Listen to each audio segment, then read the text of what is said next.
Words can create worlds. What makes for good writing? We'll find out today on Into the Words. Well, hey there, and welcome to Into the Words. I'm your host, Mr. McGrath. Today we have, this is a little interesting thing here, we have a poem, and it's got a silly edge to it. And so earlier we read on another episode, a poem by Liesel, also on the topic of autumn, and hers was kind of serious, straightforward poetry. And then we read a story by Catherine that had some silliness in it, and we looked at how to use some creative elements in that Lewis Carroll, Alice in Wonderland sort of way. And so what Gaby does here is she combines those two. She takes the serious poetic elements and she combines it with kind of the goofy elements in a storytelling way, but in the context of a poem. And so basically the idea here is that you can have a mashup.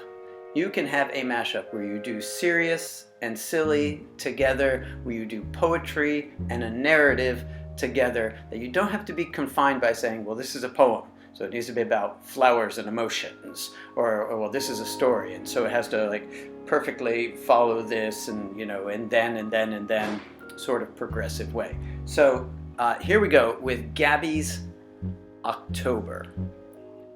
Green leaf, yellow leaf, carrot cake and pumpkin pie fill the air with a peculiar aroma. The sound of people walking by doesn't bother me. I wonder what to do next with all this candy. It is such a wonderful thing to have a bucket. I hear some crunching of the leaves, the yellow and brown kind. My costume hat falls on me. Haunted houses, little cottages. I wonder what's inside.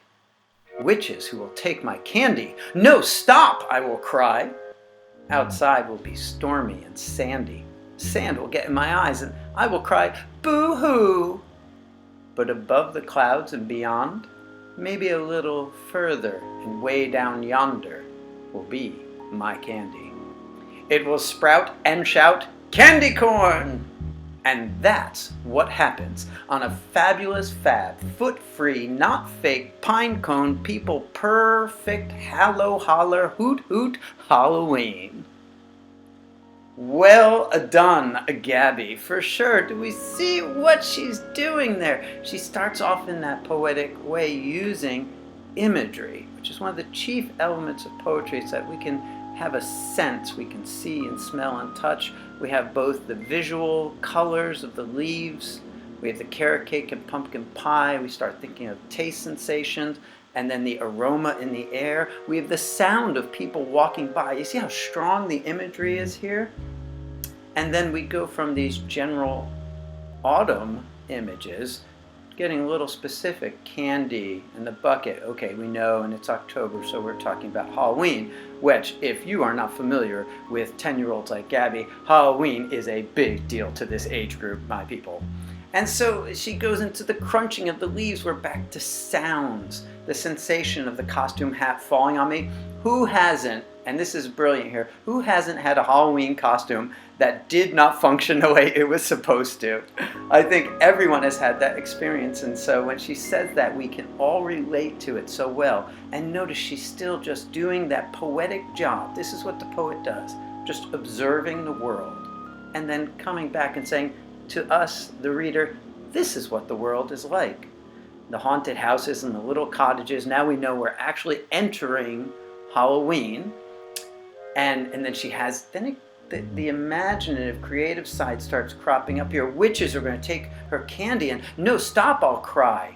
And then it starts to get even a little sillier. And again, this is an Alice in Wonderland element where it almost becomes dreamlike. The witches trying to take your candy, we can kind of say, okay, she's making that up. But then stormy and sandy, and sand in her eyes, and crying, and still the imagery is very strong. The sensation of sand in the eyes, her crying out, boo-hoo.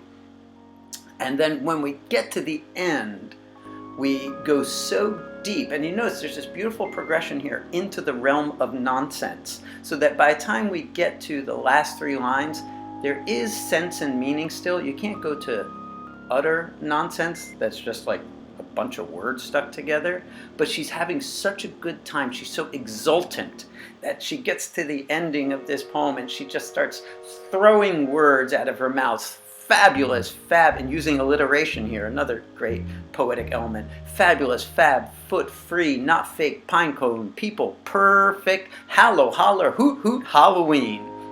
Isn't that great? Don't you want to say that over and over? And so that's what makes this poem work so well. The imagery and that progression into the realm of silliness. This is a poem that we can learn from to make our writing better, and I hope that's what we've done here today on Into the Words. Would you like your writing to be featured on Into the Words, young writer? Send it to jamie.mcgrath@sccpss.com.